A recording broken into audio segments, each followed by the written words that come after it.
Bon, et bah décidément, cette saison 2 de Doctor Who est vraiment trop bien. Bonjour à tous, aujourd'hui on parle de Lucky Day, le nouvel épisode de Doctor Who.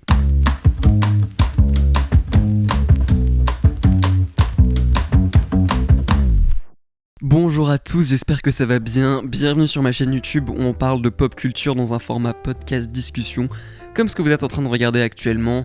C'est chill.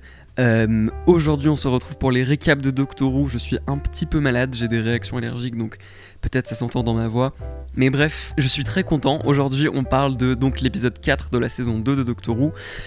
Si vous suivez un peu la chaîne, vous savez que la semaine dernière, j'étais pas particulièrement optimiste par rapport à cet épisode. En fait, ça m'embêtait surtout d'avoir un épisode Doctor Light au milieu de la saison, étant donné qu'on en avait déjà eu 2 l'année dernière qui étaient un peu obligatoires parce que Ncuti Gatwa tournait la saison 4 de Sex Education.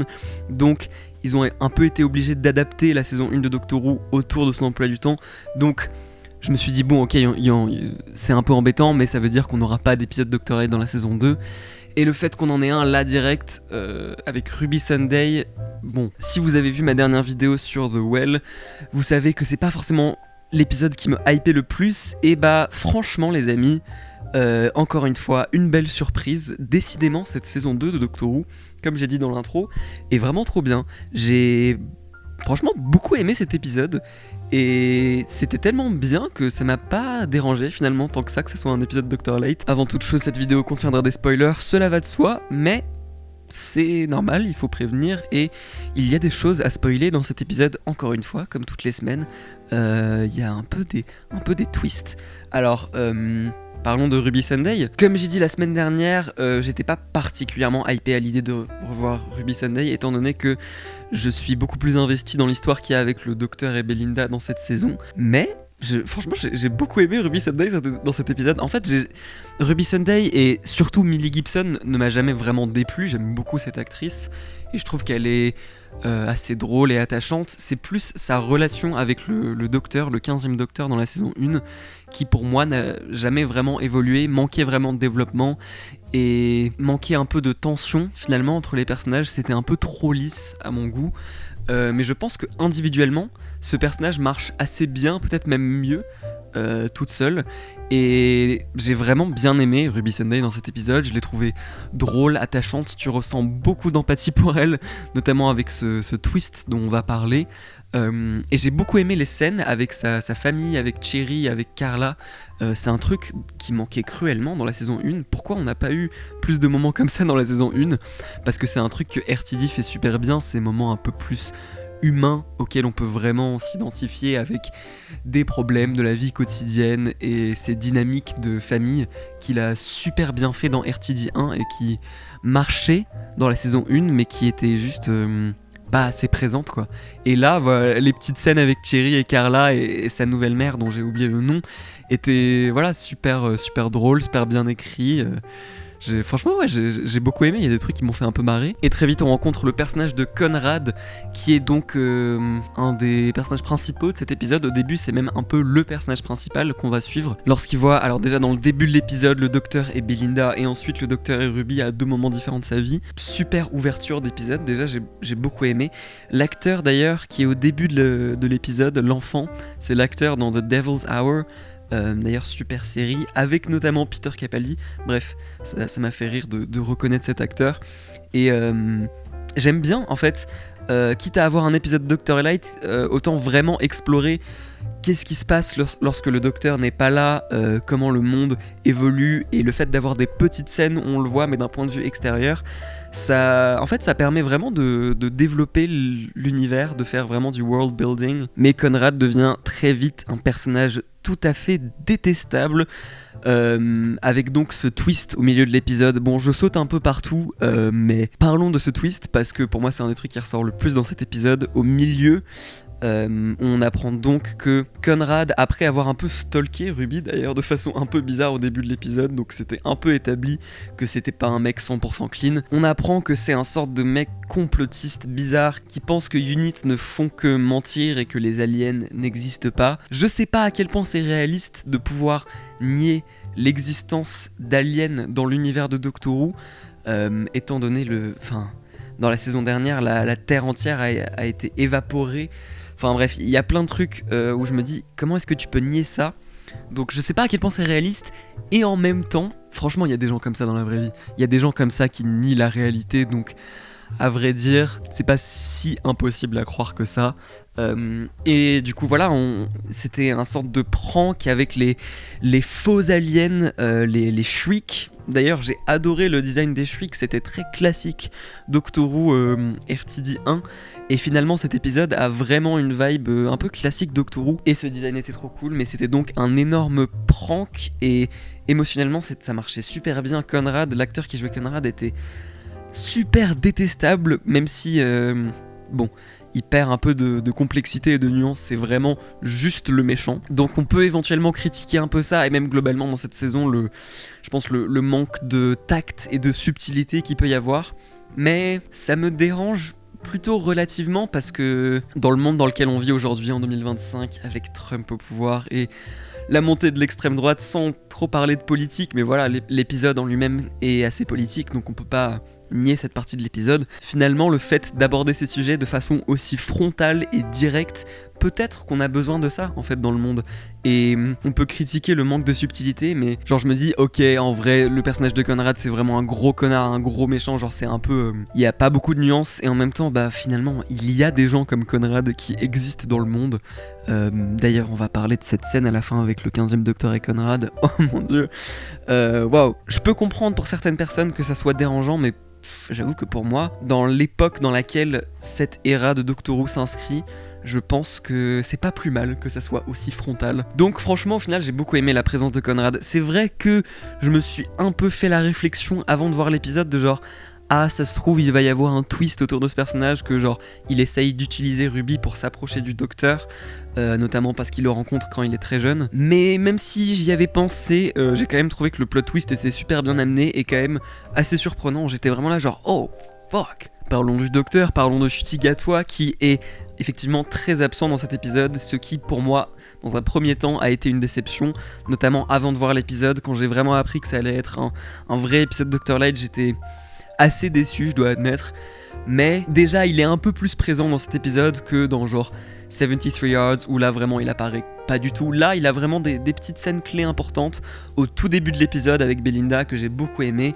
Ensuite une scène flashback avec Ruby Sunday que pareil j'ai beaucoup aimé. Bon c'est pas vraiment le centre de cette scène, on se concentre plus sur Conrad qui les voit un peu de loin, mais voilà il était très drôle et très cool dans ces scènes.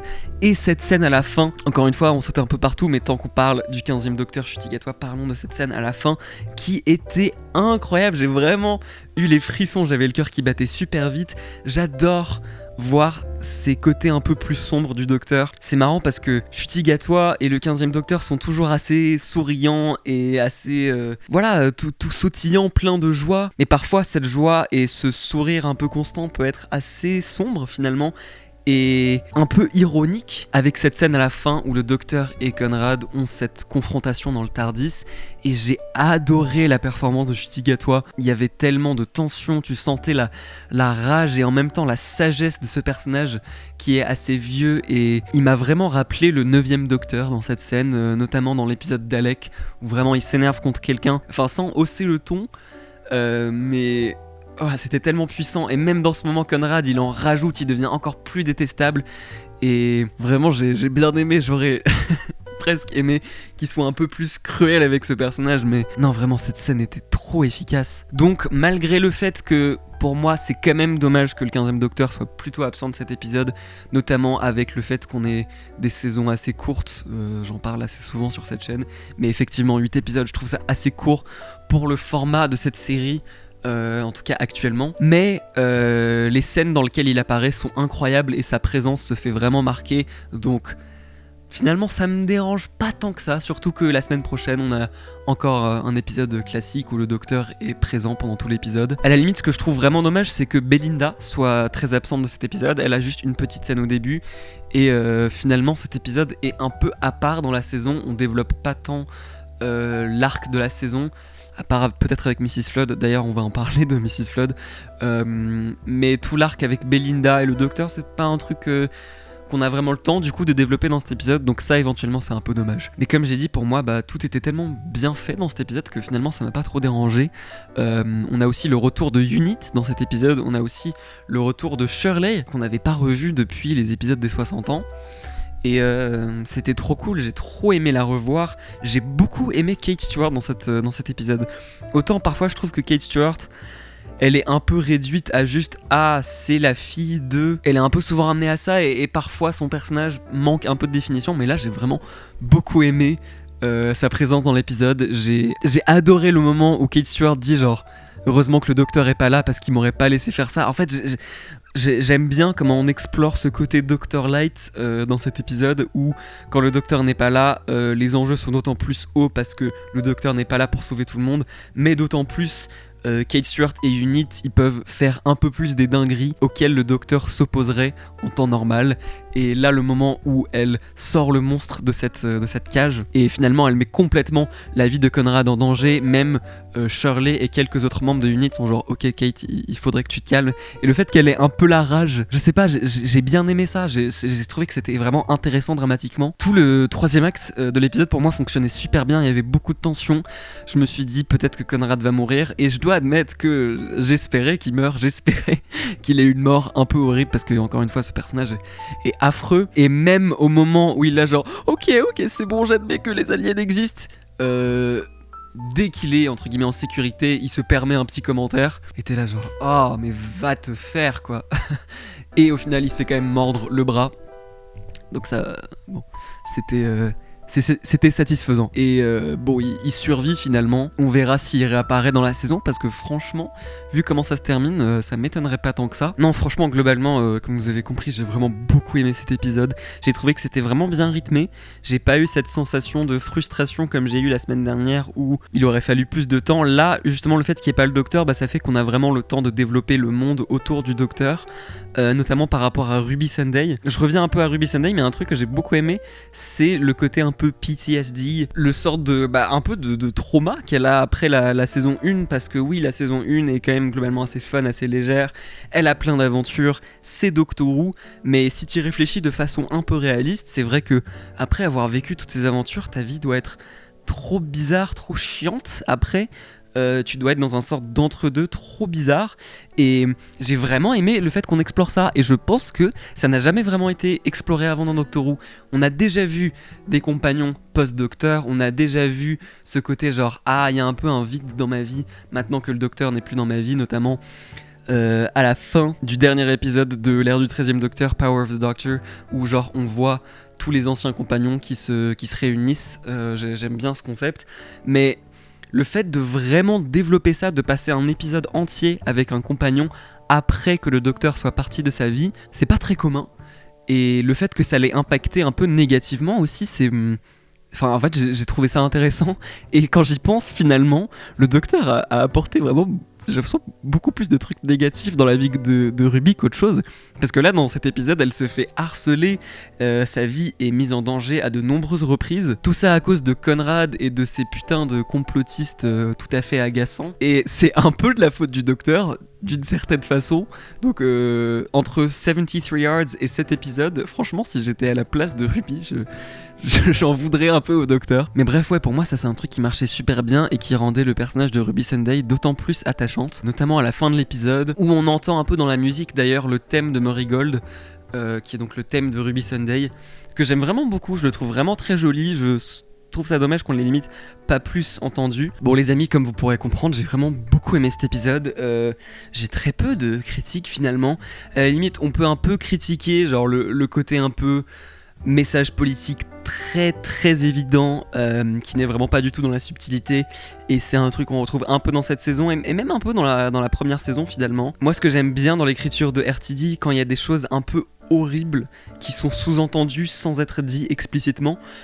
Par exemple dans 73 Yards justement, il y a un des personnages qui travaille pour le Premier ministre, et il y a des choses qui sont sous-entendues par rapport à cette meuf et le Premier ministre qui sont affreuses mais qui sont pas dites de façon explicite. Ou par exemple je pense à la saison 4 dans RTD 1 où il y a cet épisode Turn Left où à un moment c'est sous-entendu qu'il y a une famille qui va être envoyée dans un camp de concentration Mais c'est jamais dit, donc moi quand j'étais petit que j'ai regardé cet épisode, j'étais juste là genre ah non ils partent, c'est triste. Et en fait quand tu regardes ça en tant qu'adulte, t'es un peu choqué qu'ils fassent ça dans une série qui est quand même globalement pour la famille. Pour les enfants un peu. Et là dans cet épisode effectivement c'est très très appuyé. Il y a tout ce côté par rapport aux réseaux sociaux, le côté genre ah Unit se fait cancelled et tout. Bon ça y va un peu avec des gros sabots. Bon voilà, c'est ma petite réserve. Encore une fois, là je viens de voir l'épisode, d'habitude je tourne ces vidéos le jour d'après, là pour des raisons d'emploi du temps je tourne ça juste après, donc il va falloir que je digère encore un peu l'épisode. Mais je dirais que c'est peut-être ma petite réserve, mais encore une fois, ça me dérange relativement, vu encore une fois l'époque dans laquelle elle s'inscrit et notre climat politique actuel. J'ai trouvé cet épisode super bien, l'histoire était imprévisible avec des twists. Finalement le fait de revoir Ruby Sunday, ça m'a vraiment fait plaisir et... au final j'ai hâte de la revoir dans la saison. Je pense que ça peut être cool d'avoir effectivement ce trio avec le docteur, Ruby et Belinda, 3 personnages qui sont finalement assez différents. Pour moi dans tout ce que cet épisode essaye d'entreprendre, franchement c'est plutôt réussi. J'ai vraiment passé un très bon moment devant cet épisode, j'ai vraiment pas vu le temps passer. Donc voilà, je vais mettre ma note pour l'épisode juste ici au-dessus de ma tête. Donc voilà, avec donc maintenant les 4 épisodes qu'on a cette semaine, voici mon classement qui s'affiche à l'écran et je pense qu'effectivement je mettrai cet épisode au-dessus de The Well de la semaine dernière, parce que même si The Well je trouve qu'il y a des trucs trop bien, j'ai pas eu cette sensation de frustration et de il aurait fallu un peu plus de temps pour développer l'histoire. Là je trouvais que c'était un peu mieux rythmé finalement, mais encore une fois nom de Dieu, cette saison est vraiment super cool. Donc si ils arrivent à avoir un bon final et une bonne résolution, franchement cette saison va être vraiment incroyable. Donc voilà, je suis trop content. Alors comme toutes les semaines, on va parler de Mrs. Flood qui effectivement apparaît dans chaque épisode. Là on a sa 4e apparition et j'ai l'impression que toutes les semaines, les apparitions de Mrs. Flood sont de plus en plus sombres et menaçantes. Je pense que ça pourrait peut-être être cool d'avoir Mrs. Flood qui apparaît genre au milieu de l'épisode de façon un peu random, parce que là ça devient un peu prévisible en effet d'avoir Mrs. Flood qui apparaît juste à la fin de chaque épisode de façon un peu sombre et mystérieuse. Genre peut-être ça peut être cool qu'elle apparaisse genre au tout début ou au milieu de façon à ce qu'on ne sache jamais quand elle va apparaître et que ça soit toujours une surprise. Mais elle apparaît donc à la fin de cet épisode dans la prison de Conrad et du coup elle le sauve, elle lui ouvre.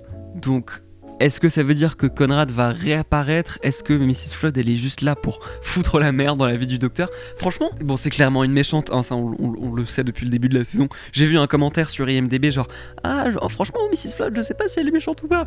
Bon, pour moi ça me semble assez évident qu'elle est super sombre et menaçante, et dans cet épisode elle était un peu plus moins dans la légèreté et dans le genre je brise le 4e mur, attention ne regardez pas. Là elle était vraiment clairement une méchante et elle est clairement donc en train de suivre le docteur.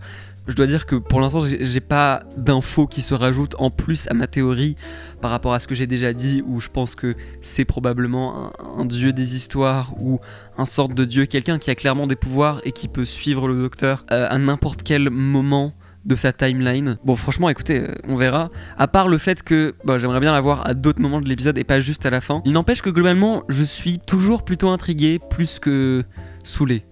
Encore une fois, tout va dépendre de la résolution. Next Time, l'épisode de la semaine prochaine, l'épisode 5 qui s'appelle The Story and the Engine, qui est un autre épisode qui n'est pas écrit par RTD, donc c'est un épisode sur lequel on sait très peu de choses finalement. Ça fait partie d'un des épisodes de la saison sur lequel on savait quasiment rien. Il y a un plan à la fin avec ce sorte de créature alien araignée, très classique Doctor Who mais avec un énorme budget. Mais c'est un épisode qui se passe donc au Nigeria. Et franchement le trailer m'intrigue beaucoup. Il y a grave moyen que ça soit un épisode vraiment surprenant, vraiment cool. Pour l'instant cette saison j'aime tous les épisodes. Et là le fait d'avoir des nouveaux scénaristes, vraiment des nouvelles personnes, je pense que c'est ce dont Doctor Who a besoin. Donc écoutez, je dois admettre que j'ai pas grand chose à dire de plus à part ça, mais j'ai trop hâte. On se verra donc la semaine prochaine pour en parler. Voilà, je pense que ça va être à peu près tout pour aujourd'hui les amis. Je pense que j'ai parlé un peu moins longtemps que d'habitude, mais bon, comme j'ai dit, je viens de voir l'épisode. Peut-être j'ai moins de choses à dire parce que globalement j'ai quand même tout aimé. Dites-moi ce que vous avez pensé de l'épisode en commentaire, ça me fait toujours plaisir de voir les avis même différents du mien, et je réponds à tous les commentaires. On se retrouvera donc la semaine prochaine pour parler de l'épisode 5. Les récaps de Doctor Who, c'est tous les dimanches. Là cette semaine c'était lundi parce que j'avais des trucs dans ma vie perso, mais normalement du coup c'est tous les dimanches. Merci beaucoup de suivre la chaîne et tout, ça fait plaisir. Il y aura des liens de moi et de tous mes réseaux sociaux dans la description, ainsi que ma chaîne principale. On se retrouve la semaine prochaine pour une nouvelle vidéo, et je vous fais de gros bisous.